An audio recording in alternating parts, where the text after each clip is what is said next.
Assalamualaikum warahmatullahi wabarakatuh. Sahabat-sahabatku khazanah Islam, alhamdulillah sekali lagi kita bersyukur kepada Allah Subhanahu wa taala. Pada minggu ini kita mempunyai kesempatan insya-Allah pada episod yang ke-76 punca dan rawatan GERD. Bismillahirrahmanirrahim. Alhamdulillahirabbil alamin. Wassalatu wassalamu ala Rasulillah. Sahabat-sahabatku khazanah Islam, apakah yang dimaksudkan dengan GERD ataupun gastrofaral reflux ataupun dipanggil occurs? Berlakunya GERD itu ialah ketika stomach acid frequently flows back into the tube connecting your mouth and stomach. Dikatakan GERD itu berlaku ketika asam perut kita ataupun asid perut kita sering mengalir kembali apa-apa yang kita makan naik kembali kepada kerongkongan kita dan begitu juga pada mulut dan perut kita. Masya Allah Ta'ala, semoga Allah pelihara kita. Marilah sama-sama kita terus memahami apakah yang dimaksudkan dengan GERD tadi. Sebelum itu, marilah sama-sama kita perlu mengetahui apakah hak dan tanggungjawab kita di dalam kehidupan kita sebagai hamba Allah. Pertama sekali, tanggungjawab kita terhadap Allah sebagai Abdullah. Yang kedua, tanggungjawab kita terhadap Nabi Muhammad sallallahu alaihi wasallam. Yang ketiga, tanggungjawab kita terhadap kedua ibu bapa kita. Yang keempat, tanggungjawab terhadap kaum muslimin. Dan yang kelima, tanggungjawab terhadap non-muslim. Dan begitu juga tanggungjawab kita terhadap sekitaran ataupun dipanggil environmental ethics.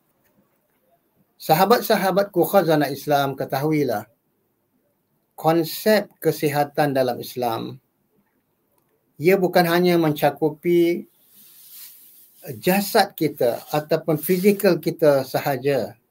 Bahkan ia mencakupi mental kita, spiritual kita dan lingkungan sosial kita. Maka dari itu kita sangat bersyukur terhadap kesihatan yang merupakan dua nikmat yang sering diabaikan oleh manusia, yang mana Nabi sebut as-sihha wal faragh, maknanya kesihatan dan masa lapang. Alhamdulillah, dengan masa lapang dan kesihatan yang diberikan, kita dapat menjalani kehidupan kita.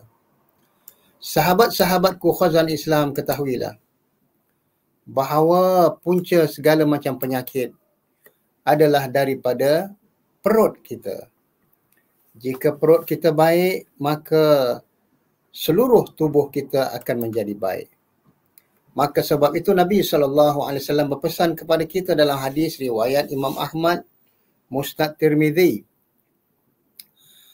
yang bermaksud tidak ada ruang yang diisi oleh anak Adam lebih buruk daripada perutnya. Dalam kitab Tibbun Nabawi, Ibnu Qayyim Al-Jauzi. Maka cukuplah bagi anak Adam itu beberapa suapan untuk meluruskan tulang punggungnya. Jika tidak mampu, tak cukup, ditambah lagi makanan. Tetapi pastikan 1/3 dari perutnya hendaklah diisi dengan makanan. 1/3 daripada perutnya diisi dengan minuman dan 1/3 untuk bernafas. Nah, marilah sama-sama kita melihat dan mempelajari dan berkongsi apakah di antara punca penyakit GERD ataupun dipanggil gastrophageal reflux disease tadi. Kalau kita lihat rajah ini sebelah kanan mempunyai perut yang sihat apabila kita pakai sphincter. Di sini ada sphincter. Setelah kita makan, makanan turun, dia tutup. Tetapi jika sphincter kita ataupun perut kita bermasalah, setelah kita makan, makanan turun, tetapi ia terbuka, ia tidak tutup. Nah, inilah puncanya gastroesophageal reflux disease ataupun dikatakan GERD.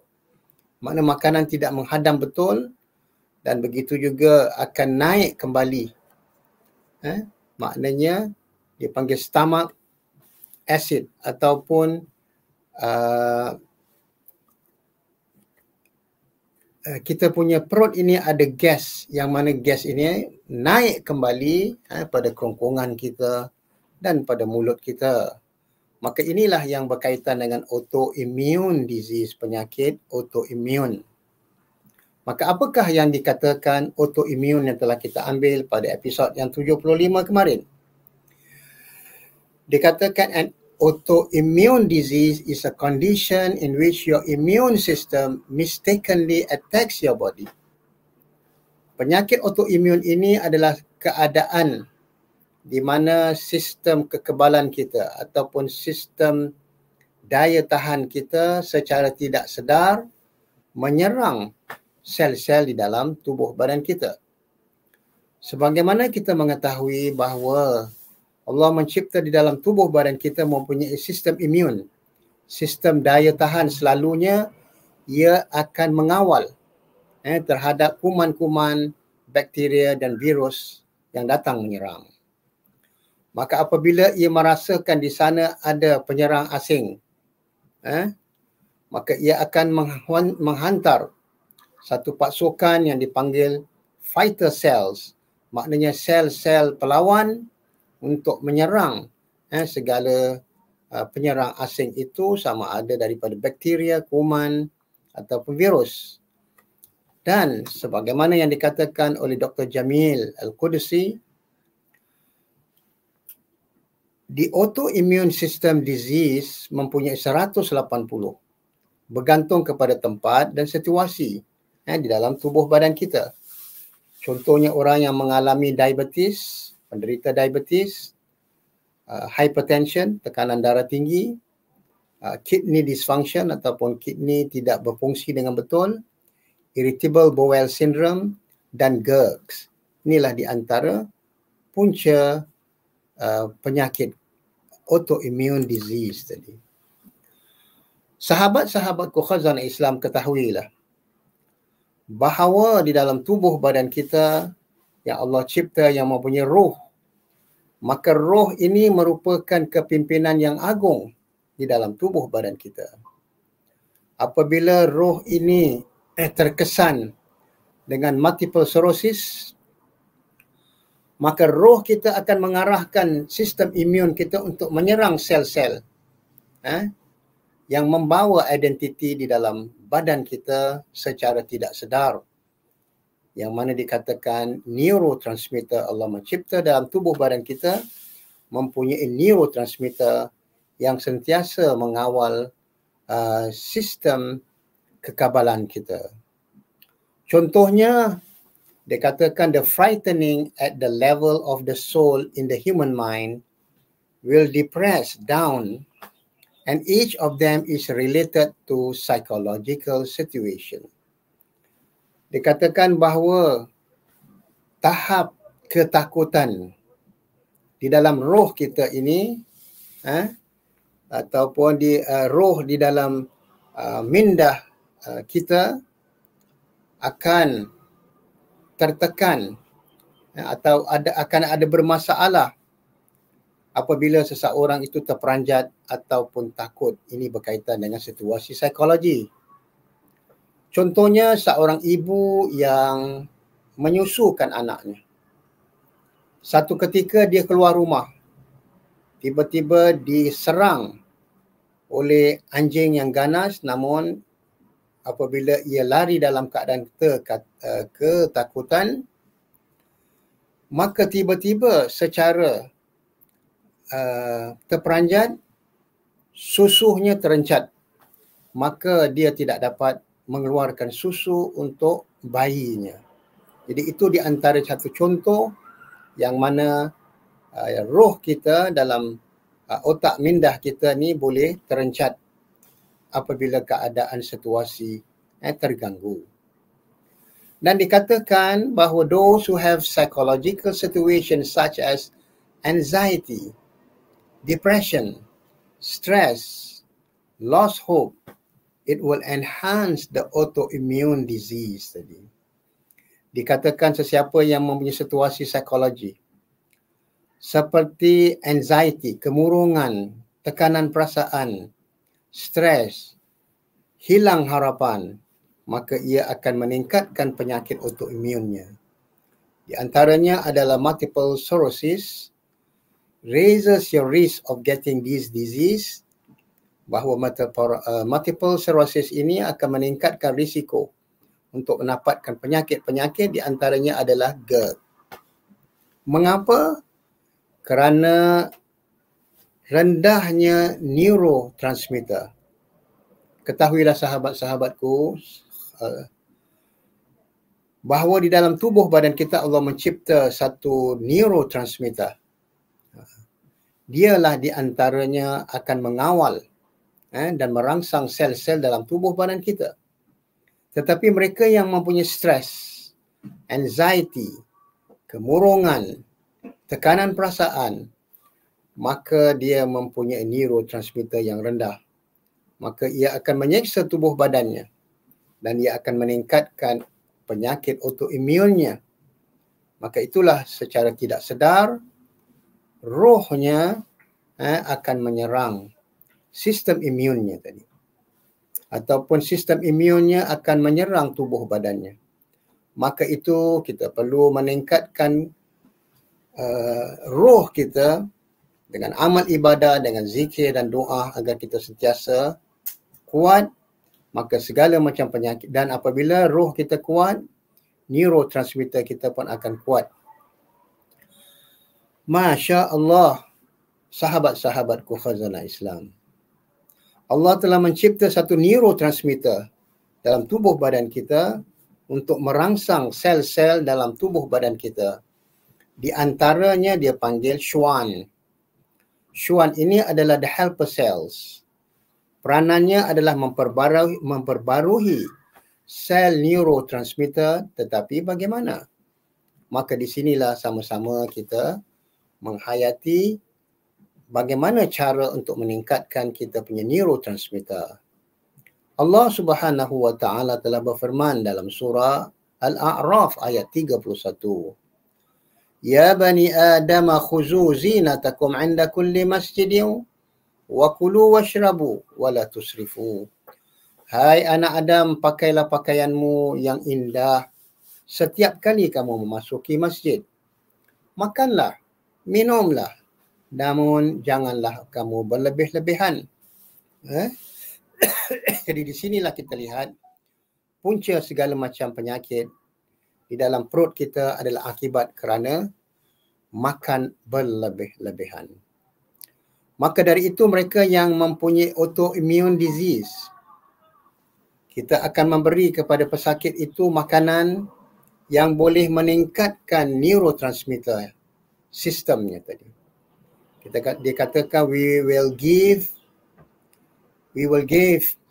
the patient things food that will elevate the neurotransmitter system. Kita akan memberi makanan-makanan yang seimbang yang boleh meningkatkan sistem neurotransmitternya. Dan dia akan repair, memperbaiki neurotransmitternya daripada berbagai jenis makanan-makanan sumber yang asli. Maka itulah apabila kita makan makanan yang sederhana, makanan yang seimbang, dan makanan yang asli, natural, tabi'i, maka yang berperanan, ia akan memainkan peranan untuk mengimbangi sel-sel dalam tubuh badan kita dan memperbaiki sel-sel yang rosak di dalam tubuh badan kita. Seterusnya, satu kajian sains telah mendapati bahawa perjalanan matahari ada kaitannya dengan otak kita. Kerana Allah mencipta dalam otak kita ini ada pineal gland, satu kelenjar yang kecil di dalam otak kita. Ia bekerja setiap saat bersama-sama dengan perjalanan matahari. Maka sahabat-sahabatku khazanah Islam mengikut sunnah. Apabila jadual makan kita ini bersesuaian dengan waktu solat, ia akan menghasilkan melatonin yang akan merangsangkan sistem imun kita. Bagaimana? Sebagaimana apabila kita berpuasa, kita akan bersahur dekat dengan waktu subuh tadi. Dan kita akan berbuka pada waktu maghrib ketika tenggelam matahari. Jadi mereka yang sakit autoimun ini boleh kita merawatnya dengan kembalikan makanan yang seimbang dan jadual makannya 2 yang berat, 3 yang ringan. Contohnya pada waktu subuh dia akan makanan yang ringan. Pada waktu zuhur dia akan makanan yang berat. Pada waktu asar ketika dia nak solat asar, dia makan makanan yang ringan. Kemudian pada waktu maghrib, mungkin dia akan makan makanan yang berat. Dan pada waktu isyak pula, ia akan makanan yang ringan. Maka ini kalau dilakukan, makan tepat pada waktu solat ataupun dekat pada waktu solat, maka pineal gland-nya akan berfungsi mengikut putaran matahari, maka dia akan sihat insya-Allah ta'ala. Marilah sama-sama sahabat-sahabatku khazanah Islam, kita mengenal bagaimana panduan Nabi SAW berkaitan dengan makan dan minum. Rasulullah SAW memberi panduan kepada kita mengenai makanan dan minuman yang meliputi pencegahan terlebih dus. Apapun perkara apabila ia terlebih, ia boleh memudaratkan. Maka dari itu kita nak mengelakkan makan minum yang berlebih-lebihan, di mana makanan boleh menyerang dan membahayakan dan mengubah fungsi norma tubuh badan kita jika jumlahnya berlebih-lebihan. Maka itu Allah Subhanahu Wa Taala berfirman, wa kulu washrabu wa la tusrifu, makanlah, minumlah, namun jangan berlebih-lebihan. Surah A'raf ayat 31. Sahabat-sahabatku khazanah Islam, sebahagian besar penyakit berlaku kerana pengambilan makanan yang berlebihan dan begitu juga protein yang berlebihan. Banyak makan daging tapi kurang makan buah-buahan dan sayur-sayuran. Penyakit juga muncul akibat mengambil makanan yang sukar dicerna. Di antaranya dipanggil red meat, makanan daging merah.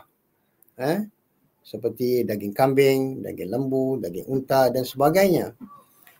Apabila kita banyak makan makanan daging merah, kemudian kurang makan buah-buahan dan sayur-sayuran, maka sukar sistem pencernaan dalam tubuh badan kita, ataupun mereka yang makan makanan yang berat pada tengah-tengah malam. Maka ini semua adalah punca penyakit perut dan penyakit GERD. Maka dari itu, cara yang paling efektif dalam mencegah penyakit, sebagaimana hadis riwayat Imam Ahmad dalam musnadnya, dan begitu juga Tirmizi mengatakan, tidak ada ruang yang diisi oleh anak Adam yang lebih buruk dari perutnya. Maka dari itu hikmah daripada etika tata cara makan yang diamalkan oleh Nabi SAW merupakan suatu gaya hidup sihat, sebagaimana Ibnu Qayyim Al-Jauzi mengatakan dalam Tibbun Nabawi. Ibnu Rajab Al-Hambali mengatakan bahawa dalam Tazkiyatun Nafs, makanan yang sedikit memudahkan hati menerima kebenaran. Orang yang makan sedikit akan cepat menangkap ilmu. Makanan yang sedikit juga dapat mengawal hawa nafsu. Nah, apakah dia? Inilah di antaranya perut punca segala macam penyakit. Kerana tidak ada ruang yang diisi oleh anak Adam yang lebih buruk daripada perutnya. Maka hendaklah apa sahaja yang kita makan, kita perlu berhati-hati. Perut kamu adalah dapur kamu. Apa yang kamu makan, itulah yang akan menentukan kesihatan kita kelak. Kerana punca segala macam penyakit adalah daripada perut apabila kita tidak berhati-hati memakan makanan yang seimbang. Sahabat-sahabatku khazanah Islam, perut kita ini diibaratkan seperti kolam air ataupun air sungai yang mengalir. Jika baik sumbernya, maka baiklah air yang mengalir pada manusia dan diri kita. Sahabat-sahabatku khazanah Islam, mengapa kita perlu ikut gaya hidup Nabi SAW? Di antara yang pertama, kita sentiasa amalkan doa makan dan sesudah makan dan bersyukur, alhamdulillahilladzi at'amana wa saqana wa ja'alana muslimin. Dan kita amalkan makanan yang halalan thayyibah, halal, dan begitu juga kualitinya baik, kebersihannya baik, keselamatannya baik. Dan makanan-makanan yang mempunyai gizi yang tinggi. Kerana suapan makanan yang kita makan akan menjadi ciptaan ataupun dia panggil creation yang membentuk anggota organ badan kita. Termasuklah apa yang kita makan, ia akan membentuk hati kita, otak kita, mata kita, dan begitu juga telinga, tulang-tulang, darah, daging dan seluruh organ-organ dalam tubuh badan kita. Masya Allah. Maka dari itu Allah sentiasa berpesan kepada kita dalam surah Baqarah ayat 168, A'udzubillahi minasyaitanirrajim. Ya ayuhan nas, kulu mimma fil ardi halalan thayyibah wa la tattabi'u khutuwatis syaitan. Wahai manusia, makanlah yang halal lagi baik dari apa yang terdapat di bumi dan janganlah kamu mengikut langkah-langkah syaitan. Nah, kita kembali kepada gejala-gejala GERD. Di antaranya, ketika kita bangun pagi, tiba-tiba kita rasa di ulu hati kita pedih, sesak nafas, ataupun merasakan sesuatu yang tidak selesa. Maka di antara tanda-tanda gejala anda mengalami GERD adalah burning sensation. Kita merasa dada kita seolah-olah terbakar. Lebih-lebih lagi apabila setelah makan, maka ketika malam kita merasa tidak enak, dada begitu panas dan sentiasa meluak-luak. Dan apabila kita nak makan, kita mengalami kesukaran untuk menelan. Maka di antara gejala-gejala GERD, yang pertama sekali, pedih ulu hati terutama pada waktu lewat malam ataupun pada pagi-pagi. Yang kedua, terpaksa apabila rasa loya tekak, terpaksa memuntahkan kembali makanan supaya merasa lega dan penyakit ulu hati. Perut merasa sebu selama beberapa hari. Gejala yang seterusnya, kerap jeluak, merasa loya, sendawa dan perut rasa kembung ataupun dikatakan bloated stomach. Seterusnya, rasa sentiasa nak buang air besar. Tetapi apabila kita buang air besar, cuma yang keluar adalah cairan-cairan daripada najis. Inilah di antaranya orang yang terkena GERD, penyakit asam lambung, kerap jeluak, sendawa, perut rasa kembung, pedih di ulu hatinya, dan jika ia itu sakit, irritable bowel syndrome, berkaitan dengan perut, usus yang tidak selesa. Mula sakit bererti ada sel-sel dalam tubuh badan kita yang sudah rosak ataupun mati. Nah, di antara gejala GERD dan gastrik juga, kita terasa saluran pernafasan kita menjadi sempit dan sukar untuk bernafas seperti orang semput. Tidak kurang, tidur kurang lena, tak selesa. Selalu berjaga di tengah malam kerana perut kurang selesa. ada gas, ada asam, seolah-olah ada asid di dalam perut kita. Terasa amat lapar walaupun baru saja makan. Baru saja makan, terasa amat lapar. Dan tiba-tiba berat badan kita menurun sedikit demi sedikit, sedikit demi sedikit. Inilah punca penyakit GERD. Ataupun dia panggil gastroesophageal reflux disease tadi. Dikatakan gastroesophageal reflux disease occurs, berlaku when stomach acid frequently flows back into the tube connecting your mouth and stomach. This backwash acid reflux can irritate the lining of your esophagus. Jadi GERD ini berlaku apabila perut kita, asid perut kita sering mengalir kembali atau tendang kembali ke dalam tube perut kita, yang mana ia tendang kembali makanan yang tidak hadam apabila dia menjadi asid. Jadi acid reflux ini dia tendang naik ke kerongkongan kita ataupun dia esophageal, dan ia merasa tidak senang. Kita merasa tidak selesa di daerah kerongkongan kita. Many people experience acid reflux from time to time. Dikatakan banyak orang mengalami pengalaman ada asid yang menendang kembali setelah makan kerana makanannya tidak hadam betul. Ataupun makan terlalu lewat, tengah malam terlalu kenyang. Dikatakan GERD is mild acid reflux that occurs at least twice a week. Jadi penyakit GERD ini adalah berlakunya tendangan asid secara ringan yang berlaku sekurang-kurangnya seminggu 2 kali. Kalau sekiranya GERD yang sederhana kepada severe acid reflux ataupun tendangan asid yang sangat dahsyat, ia boleh berlaku lebih daripada sekali, 2 kali, 3 kali ataupun lebih. Nah, seterusnya, gejala-gejala yang biasa dialami oleh orang yang terkena penyakit GERD.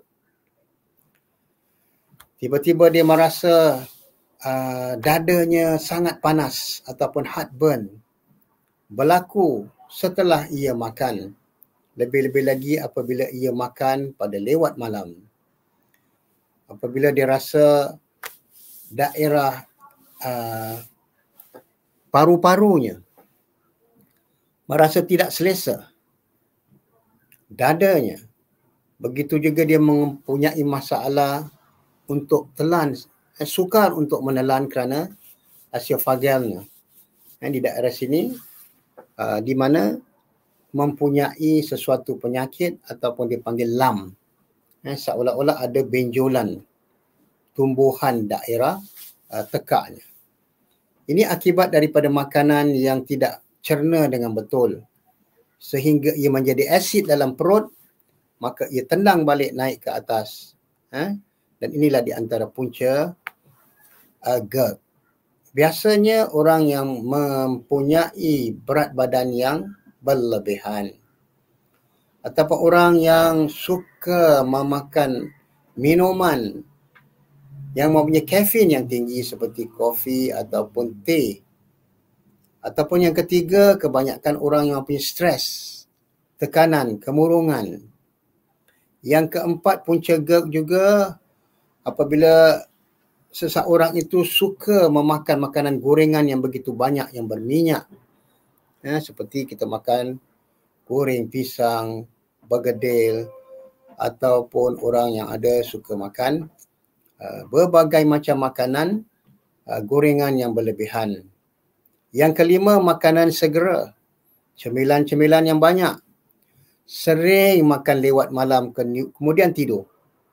Ini yang bahayanya.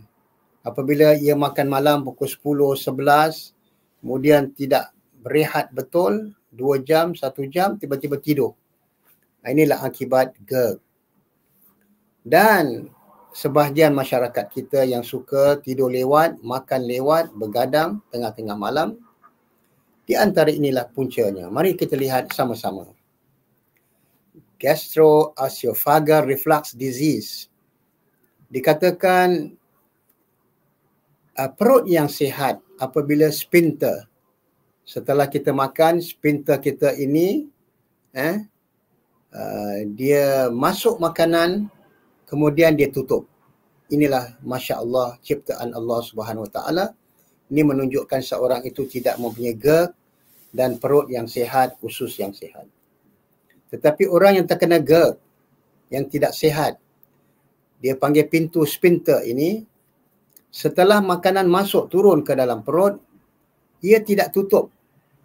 Maka apabila ia tidak tutup, ia tercemar dengan gas. Ataupun makanan-makanan yang mempunyai protein yang tinggi, yang sukar untuk hadam, maka tiba-tiba ia tendang balik. Itu dia panggil reflux. Dia tendang balik, keluar gas sampai ke esophageal kita ataupun kerongkongan kita, sampailah naik ke mulut kita, kemudian dia akan berjeluar. Akan sendawa begitu banyak. Lagi satu gambar kita lihat sphincter. Sphincter yang tutup dan sphincter yang terbuka. Setelah kita makan, kalau kita lihat apabila sphincter kita ini setelah makanan turun, maka ia tutup. Ini yang sihat. Orang tidak kena GERD. Namun orang yang terkena GERD ini setelah dia makan makanan yang banyak, lewat malam, banyak makanan yang gorengan, semua makanan ini turun ke bawah, kemudian pintu sphincternya tidak tutup. Maka makanan yang tidak hadam betul akan menjadi gas. Kemudian ia tendang balik pada kerongkongan kita ataupun esophagus kita, dan terus naik gas pada mulut kita. Ini contoh yang kedua. Contoh yang ketiga, kita lihat bagaimana dia panggil berlakunya GERD ini, dia panggil lower esophageal sphincter. Di mana apabila makanan sudah turun, ni kita punya kerongkongan ataupun esophageal. Secara normalnya apabila makanan kita turun, kita makan, makanan turun dan dia akan tutup. Dia akan tutup. Maha suci Allah Subhanahu Wa Taala mencipta sungguh ajaib pada organ-organ tubuh badan kita. Namun apabila seseorang mengalami GERD, makanan yang setelah turun, dia punya pintu sphincter ini terbuka kerana tekanan asid dalam perut kita ataupun asam lambung, ia terus reflux ataupun tendang balik, maka gasnya akan naik pada esophagus kita ataupun kerongkongan kita sampai kepada mulut kita. Wa iyyazubillah min zalik. Maha suci Allah, cubalah sama-sama kita lihat dan kita renungi. Inilah perut kita, punca segala macam penyakit. Ini usus besar dan ini usus kecil. Kalau sekiranya ia normal berlaku setelah makan, perut kita ni dia ada sphincter, pintu sphincter, dia akan tutup. Ini yang sihat. Apabila perut kita, mereka yang mengalami GERD, setelah makan, maka pintu sphincter ini dia tak tertutup, dia terbuka. Akibat kenapa? Kerana makanan penghadaman tidak betul, maka ia akan menjadi gas, maka ia tendang balik ke kerongkongan kita dan naik ke mulut kita. Wa iyyazubillah. Nah, bagaimana cara-cara kita nak merawati GERD? Mudah-mudahan kita dapat mengamalkan gaya hidup sihat. Kita perlu merubah pola hidup kita.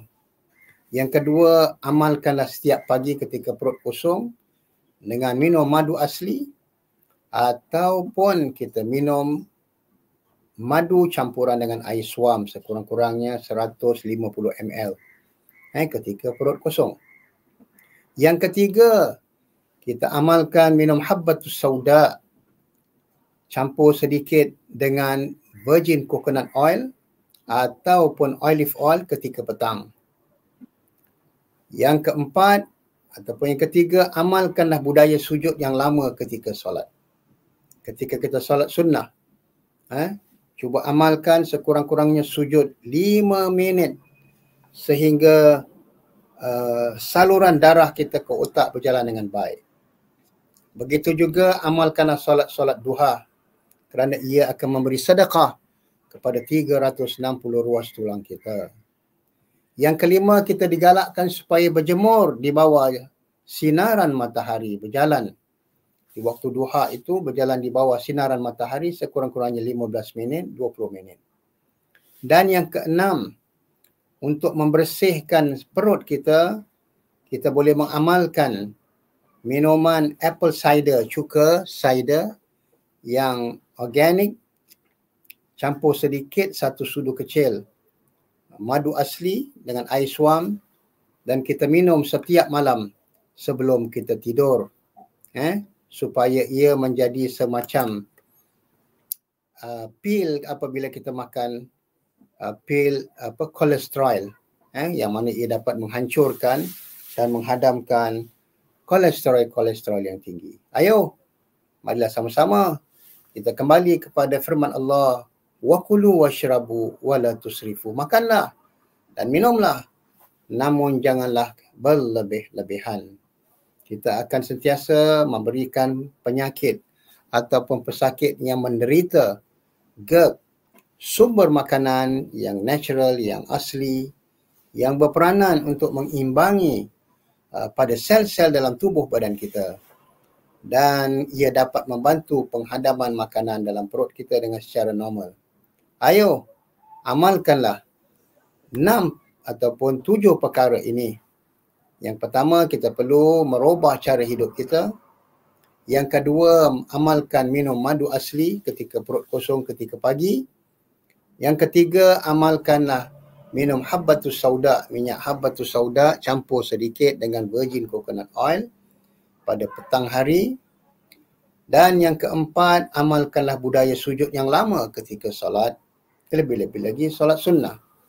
Yang keempat, amalkanlah solat duha, kemudian berjalan keluar rumah, berjalan di bawah sinaran matahari sekurang-kurangnya 15 minit ataupun 20 minit. Maka ayo, sama-sama kita sentiasa menghidupkan budaya hidup sihat yang diamalkan oleh Nabi SAW. InsyaAllah segala penyakit akan terhindar dan terkawal. Perut kita dan perjalanan pemakanan kita, penghadaman yang baik insya-Allah ta'ala. Mari sama-sama kita sentiasa berdoa kepada Allah agar Allah menjauhkan kita daripada segala macam penyakit dan bahaya. Amin, amin, ya rabbal alamin. Bismillahirrahmanirrahim. Allahumma inni a'udhu bika minal baras, wal junun, wal judham, wa min say'il asqam. Ya Allah, aku memohon perlindunganmu, ya Allah, dari penyakit sopak, gila, kusta, dan penyakit ta'un, dan penyakit-penyakit yang buruk. Wa iyazubillah min zalik. Subhanakallahumma wa bihamdika, asyhadu an la ilaha illa anta, astaghfiruka wa atubu ilaik. Wassalamualaikum